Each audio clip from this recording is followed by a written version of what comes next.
Vamos lá.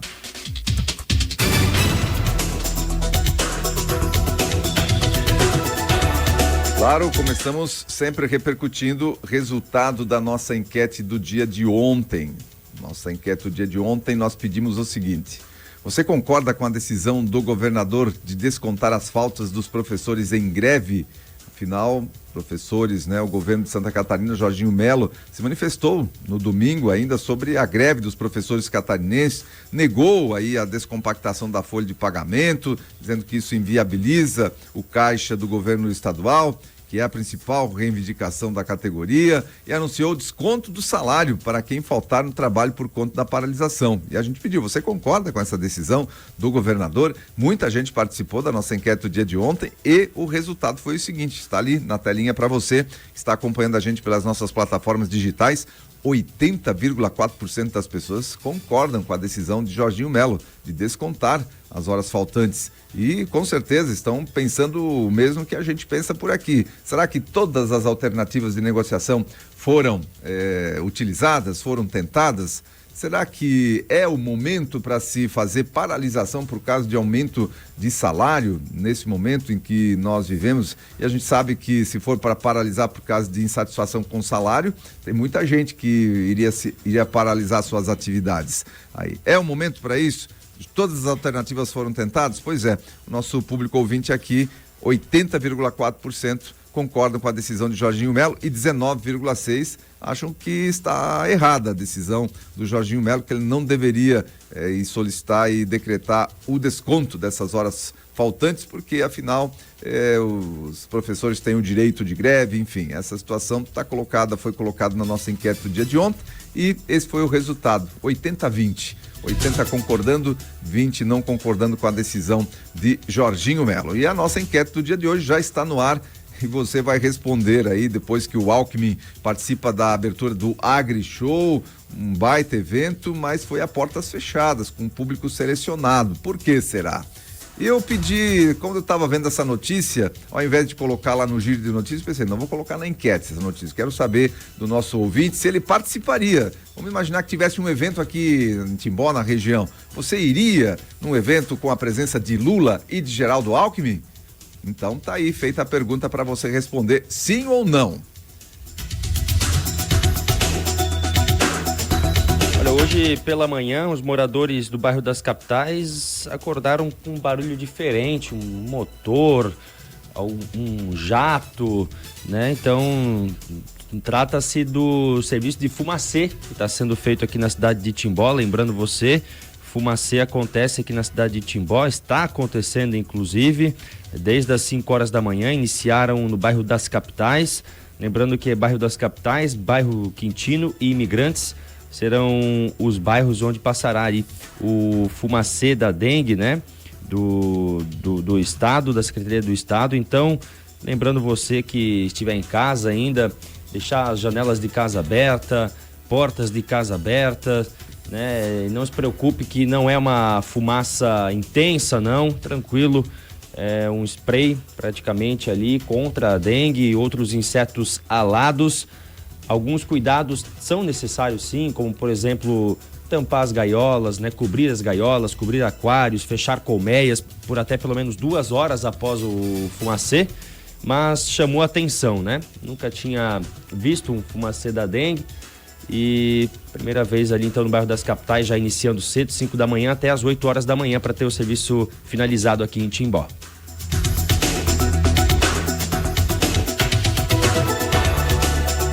Outra alteração aqui em Timbó, referente ao feriado do dia 1º de maio, que será a mudança na coleta de resíduos aqui na cidade. O SAMAI informou então que a coleta de resíduos orgânicos será realizada no dia 2 de maio, quinta-feira, portanto um dia após o feriado. E também no dia 1º de maio não haverá coleta de recicláveis. A coleta deste dia, que seria no dia 1º, ficará para o dia 8 de maio, próxima quarta-feira, próxima semana. Então, resíduos orgânicos que seriam realizados amanhã serão realizados na quinta, dia 2 de maio. Recicláveis que seriam realizados amanhã ficará para o dia 8 de maio, próxima quarta-feira. Uma semana de estoque aí de recicláveis, então. Tá Para que sejam recolhidos na próxima quarta-feira. Não amanhã, na outra. Muito bem, conforme eu anunciei aqui no início da nossa programação, Timbó tem um novo pré-candidato à prefeitura. É isso mesmo que você está ouvindo. Surgiu aí agora um novo pré-candidato, diferente daqueles nomes que já tinham. Vamos recordar quem são os nomes que a gente já conhecia por aqui como pré-candidatos à prefeitura de Timbó. Nós temos aí o professor Caleb, pelo PT, nós temos o Douglas Marchetti, que está pelo União Brasil, nós temos o Flávio Bussi, pelo PL, nós temos o Guilherme Vogt Júnior, o Tuti, pelo PP, e também nós temos o Márcio Elísio pelo Partido Novo. Esses eram os 5 pré-candidatos conhecidos até então, inclusive que a gente agendou aí o nosso ciclo de entrevistas. Hoje nós temos entrevista com o Douglas Marchetti, e o professor Caleb não quis participar, a gente já explicou por que aqui o professor Caleb do PT não quis participar do nosso ciclo de entrevistas, e agora eis que surge uma nova candidatura, uma nova pré-candidatura à prefeitura de Timbó. Estou falando do vereador presidente da Câmara de Timbó, Edson Bona. Tá aí a foto dele para você que está acompanhando a nossa programação através das nossas plataformas digitais. Pois é, o vereador Bona, presidente da Câmara, disputará a prefeitura pelo Republicanos. O cenário político de Timbó ganhou esses novos contornos com a entrada do vereador Edson Bona, atual presidente da Câmara de Vereadores de Timbó, conhecido por sua atuação, a sua proximidade aí com os munícipes. Anunciou sua migração para o Partido Republicanos e colocou seu nome à disposição como pré-candidato a prefeito nas próximas eleições municipais. Edson já é vereador, está presidente da Câmara de Vereadores da nossa cidade, já foi cogitado aí também o nome dele como candidato a deputado estadual, pelo antigo partido em que ele estava, e agora está se lançando aí como pré-candidato à prefeitura de Timbó, o vereador, atual presidente da Câmara de Vereadores de Timbó, Edson Bona. Republicanos, que além dessa candidatura majoritária a prefeito, também planeja apresentar aí nominata de candidatos a vereadores. Com certeza, terá a nominata de candidatos a vereadores. Pré-candidatura, né? Pré-candidatura, isso não significa que vai ser candidato até o final. Muita coisa pode acontecer, talvez o Edson também esteja colocando seu nome à disposição para ganhar algum destaque, para de repente formar com algum outro partido como vice-prefeito ou algo nesse sentido. Enfim, mas está lançado aí a candidatura do Edson Bona à prefeitura de Timbó. E aí, quero saber a sua opinião. Você que é nosso internauta, você que acompanha a nossa programação aí através das plataformas digitais, dê a sua opinião. O que você acha aí da pré-candidatura de Edson Bona, lançando sua pré-candidatura à prefeitura de Timbó? Enquanto isso, nós vamos a Blumenau, onde o Hospital Santo Antônio passa a ter aparelho de ressonância magnética e governo ainda anuncia mais 62 milhões de reais em investimentos. Um convênio no valor de 5 milhões de reais entre a Secretaria de Estado da Saúde e o Hospital Santo Antônio de Blumenau efetivou a aquisição do primeiro aparelho de ressonância magnética da instituição. O serviço irá atender os pacientes de 53 municípios da região. A inauguração foi realizada ontem, segunda-feira, e contou com a presença do Jorginho Melo, o governador, da secretária de Saúde, a Carmen Zanotto, e de representantes do Legislativo, incluindo deputados federais e estaduais. Durante essa solenidade, o governador e a secretária assinaram um novo convênio no valor de 62 milhões de reais para a construção de mais um bloco de internação na unidade. O espaço, então, terá 9 pavimentos e área construída de 10.250 metros quadrados. O projeto contempla a criação de uma recepção geral, ampliação do centro cirúrgico com 4 novas alas, além de 100 novos leitos de internação, 10 leitos de UTI adulto, farmácia central, uma nova central de materiais de esterilização, um andar de expansão para novas especialidades, serviço de hemodinâmica e até um heliponto.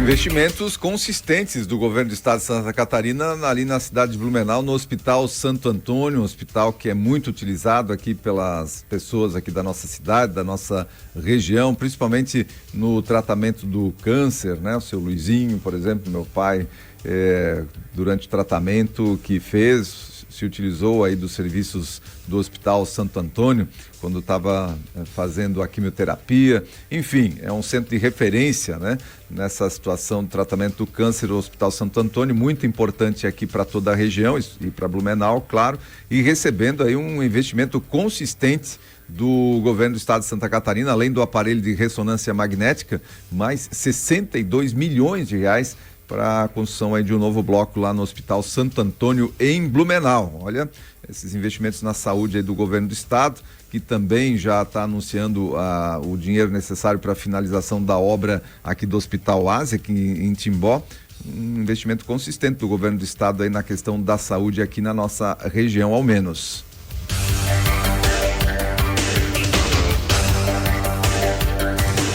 Agora vamos falar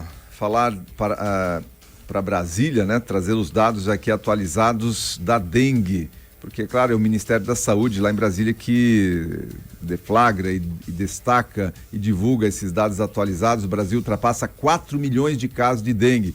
O Brasil atingiu a marca de mais de 4 milhões de casos prováveis de dengue, de acordo com os dados do painel monitoramento de arboviroses do Ministério da Saúde. Até abril de 2024 foram registradas 4.127.571 notificações da doença. O recorde de casos era o de 2015, com quase 1.688.000 mil casos de infectados. O painel também aponta 1.937 mortes confirmadas devido à dengue, enquanto outras 2.345 estão sob investigação.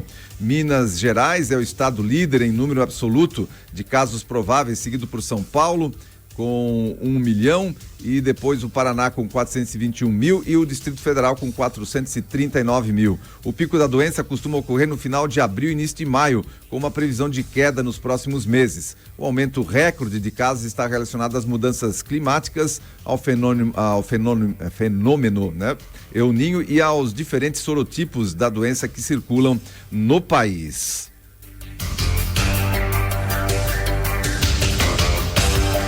Bom, tem uma situação que a gente precisa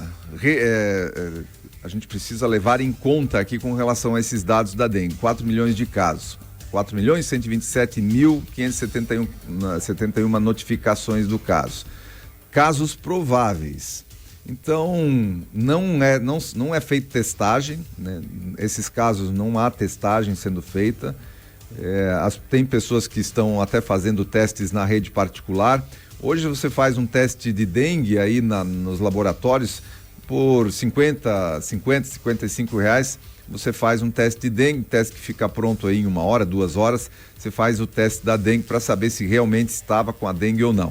Então, são os casos prováveis. O que acontece? Chega lá no hospital, o médico faz a identificação pelos sintomas, mas que não necessariamente vão ser dengue. Tem essa situação também, porque a dengue tem sintomas muito parecidos com outras doenças. Temos as gripes A, né? Gripe influenza. A influenza, então...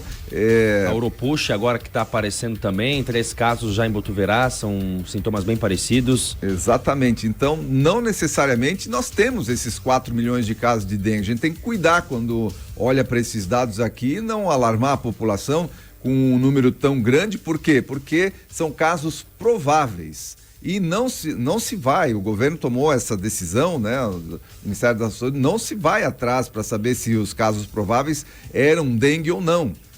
Então tem essa situação, esse número aqui, ele pode estar muito superfaturado, mas também a gente sabe que tem muita gente que não procura o sistema de saúde para notificar, né, possibilidade de dengue. Por exemplo, tem muita gente se utilizando aí da rede privada de laboratórios para fazer o teste, e quando não é comprovado ou não tem dengue, não era dengue que a pessoa tinha, esse caso não vai lá para os números né, dos casos prováveis. E se essa pessoa procurasse o sistema de saúde público, esse caso seria considerado aí nesse número dos casos de dengue, beleza? Essa é uma análise, essa é uma situação que a gente quer colocar aqui. Então tem que se avaliar muito bem, né, esses 4 milhões de casos que são relatados aqui, porque são casos prováveis, não necessariamente casos confirmados da dengue. E essa foi uma métrica que o Ministério da Saúde resolveu adotar e é adotado em todo o país, ok? É uma métrica, ela é utilizada em todo o país,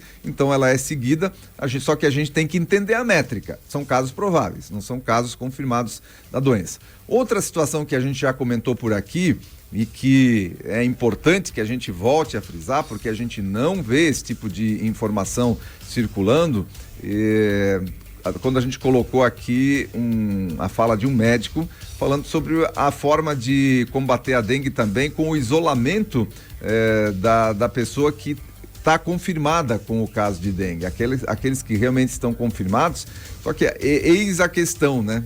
As pessoas não sabem se tem ou não dengue. Então, mesmo que tenha suspeita, vamos falar dos casos suspeitos, então. Se você está com suspeita de dengue, seria ideal que você se blindasse do mosquito. Por quê? Porque o mosquito é um vetor da doença. O que significa ser um vetor? Ele sozinho, ele não transmite. Não anda tanto, né? Não voa, né? Isso. Mas ele sozinho não transmite a doença. Ele precisa picar uma pessoa infectada para depois transmitir a doença, certo? A não ser que ele já estivesse infectado, que é a fêmea, né? Como diz a Dilma, é a mosquita. Então, é a fêmea que se infecta, ela pode pôr ovos, a gente já teve entrevistas aqui de especialistas falando disso, ela pode já pôr ovos com mosquitos infectados que nascem desses ovos. Pode, não necessariamente acontece, mas pode acontecer dos ovos da fêmea infectada já virem com o mosquito com o vírus da dengue.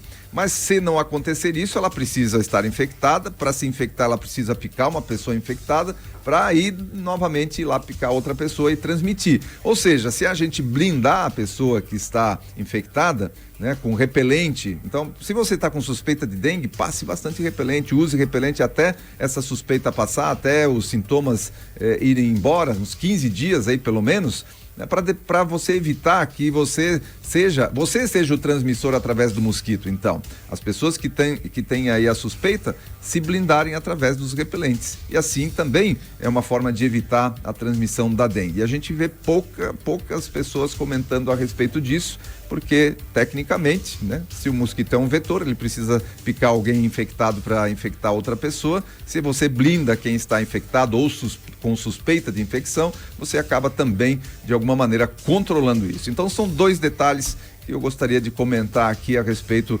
dessa situação da dengue. Mas logicamente o terceiro é todo cuidado. Isso não significa que a gente deve relaxar, que a gente deve, porque não é esse número, pode ser maior, porque nem todo caso passa, né, pelo sistema de saúde. Enfim, a situação aqui são só 2 comentários e o terceiro é todo cuidado deve continuar sendo feito com relação à situação aí da água parada, dos focos, da dengue, enfim, todo esse cuidado deve permanecer.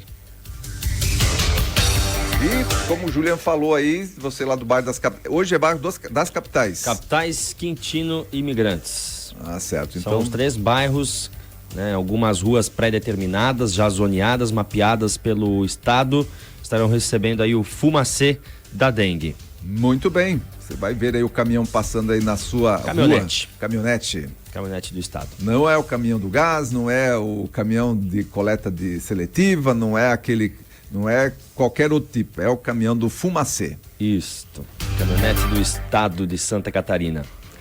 Sendo acompanhada também pelo Demutran. Olha, o Tribunal Superior Eleitoral multou Lula em R$250 mil por propaganda contra Bolsonaro nas eleições. TSE condenou a coligação Brasil da Esperança e Luiz Inácio Lula da Silva ao pagamento desse valor de R$250 mil por impulsionamento de divulgação de propaganda eleitoral negativa na internet. A ação foi apresentada pelo ex-presidente, o Jair Bolsonaro, caso foi julgado no plenário virtual do tribunal. Na propaganda questionada, havia declarações de Bolsonaro sobre a Covid-19 e corrupção, e um locutor o chamava de mentiroso, desumano e incompetente. No caso, prevaleceu o voto da relatora, ministra Carmen Lúcia. No pedido, a coligação de Bolsonaro alegou que a chapa de Lula apresentou uma propaganda com graves ofensas à honra e à imagem do então presidente da República, que também era candidato à reeleição. Pois então, vamos lá, vamos fazer uma análise dessa notícia aqui. E eu quero novamente, como nós fizemos ontem, dizer o seguinte com a análise dessa notícia. Precisa regulação de redes sociais? Não existem já os meios para que essa situação seja resolvida pelos devidos meios legais? Olha só, o próprio TSE multa Lula em R$250 mil. É de se estranhar aqui o TSE multando Lula, mas, enfim, né? Se tiver que multar, se for Lula, se for Bolsonaro, se for, enfim, né? Quem quer que seja, se tenha descumprido algum rito legal, alguma legislação, tem que ser multado. Então aqui, parabéns para o TSE. E se fosse Bolsonaro, parabéns para o TSE também. Não importa. Se descumpriu legislação, tem que pagar a multa.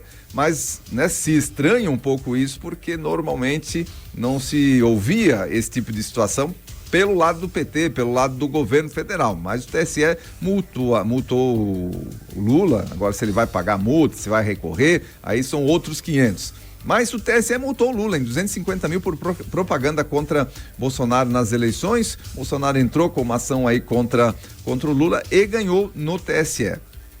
Então, gente, de novo, né? Ontem a gente falava sobre isso. Existem os meios legais já para que você recorra, para que você peça ressarcimento de danos morais, de injúria, de calúnia, de difamação, que foram feitos aí por mídias sociais, né? Por impulsionamento, inclusive propaganda impulsionada ou paga, que foi paga pelo PT para colocar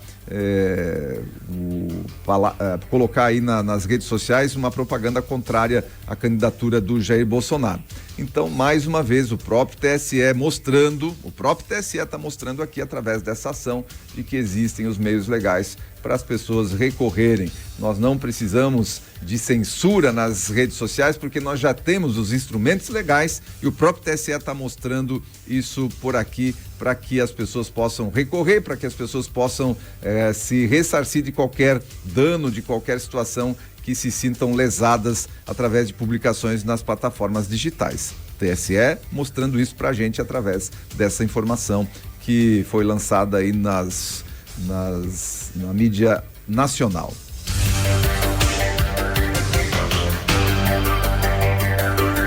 Olha, o governo tem déficit de R$1,5 bilhão em março. As contas do governo central, o governo federal, registraram um déficit primário quando as despesas são maiores que as receitas, sem contar os juros de R$1,5 bilhão em março deste ano, frente a um déficit de R$7 bilhões em março de 2023. Em valores nominais, os dados foram divulgados pelo Tesouro Nacional na manhã desta segunda-feira, ontem, portanto.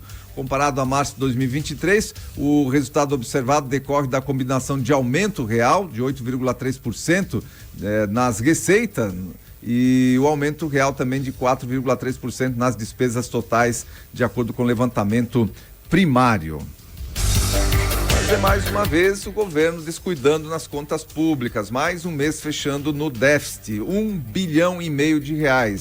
É aquela conta que a gente sempre faz aqui. Imagina você aí na sua casa, você tem o seu salário, aquilo que você recebe, que entra na sua conta, e você tem as suas despesas mensais, como se você gastasse, aí vamos trazer para a sua realidade, como se você gastasse R$1.500 a mais no mês em relação ao que você tinha de disponibilidade. O que vai acontecer? Se você tem uma reserva, você vai utilizar dessa reserva, mas o governo não tem reserva. Isso é déficit. Isso tem que ser, de alguma maneira, gera inflação, né? Porque tem que ser produzido algum recurso para suprir esse déficit do governo, e aí gera inflação, né? Gera essa situação em que as pessoas, as empresas, elas ficam inseguras com relação aos rumos da economia no país, gera aumento de inflação, gera impacto na Bolsa de Valores, enfim,